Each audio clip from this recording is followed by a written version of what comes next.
আমরা একটি নির্দিষ্ট কেস নিয়ে আজ এখানে কথা বলবো, সেই জন্যই এসেছি। কাজে এখানে ধরে নেবার মতো কিছু নেই। আশা করি মহামান্য বিচারক আমার ঔদ্ধত্য মাফ করবেন এবং আমার কথাকে মান্যতা দেবেন। মিস্টার চ্যাটার্জি, আপনি একদম ঠিক কথা বলেছেন। মিস্টার সেন, তাহলে আপনি সরাসরি নাম বলেন, এক্স আর ওয়াই কারা? এখানে গোপনীয়তা রাখার কোনো মানে হয় না। সেদিনের ছেলে আমার সঙ্গে লড়াই করতে এসে খুব লাফাচ্ছে। একে যে ছুঁড়ে ফেলে দেবো আর কিছুক্ষণ পরে সেটা বুঝতে পারছে না।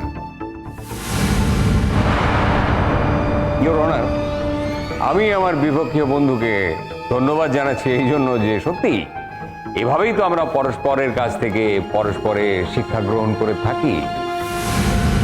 আমি যে কথা বলছিলাম, সুরঙ্গমা মুখার্জি, যিনি বিয়ের আগে সুরঙ্গমা গাঙ্গুলি ছিলেন, এবং সুদর্শনা গাঙ্গুলি, যারা দুই বোন,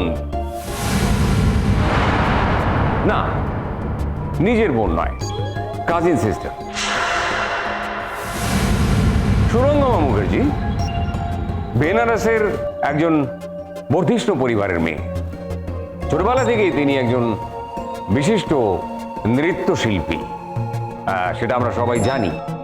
তো উনি ছোট থেকেই লেখাপড়ার পাশাপাশি নৃত্যকলাকেও সমান গুরুত্ব দেন, এবং তারপরে তিনি ঠিক করেন বেনারস থেকে দিল্লিতে আসবেন একটি বিখ্যাত ডান্স একাডেমিতে নাচ শিখবেন বলে।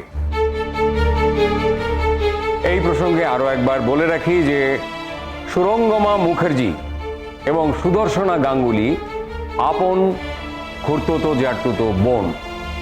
কোন একটা দুর্ঘটনার কারণে সুদর্শনা গাঙ্গুলির বাবা মা দুজনেই মারা যান, ফলে তাকে তার জেঠুর বাড়িতে এসে আশ্রয় নিতে হয়, মানে সুরঙ্গমা মুখার্জির বাবার বাড়িতে।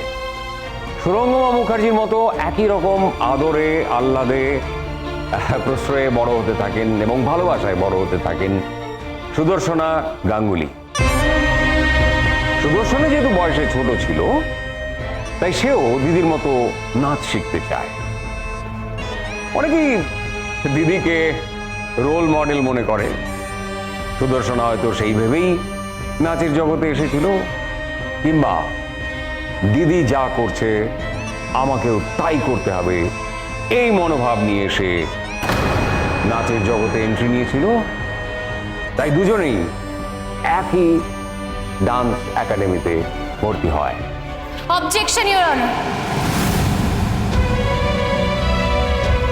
আমার মা মানে সুদর্শনা গাঙ্গুলি কিন্তু একজন অসম্ভব প্রতিভাময়ী নৃত্যশিল্পী ছিলেন।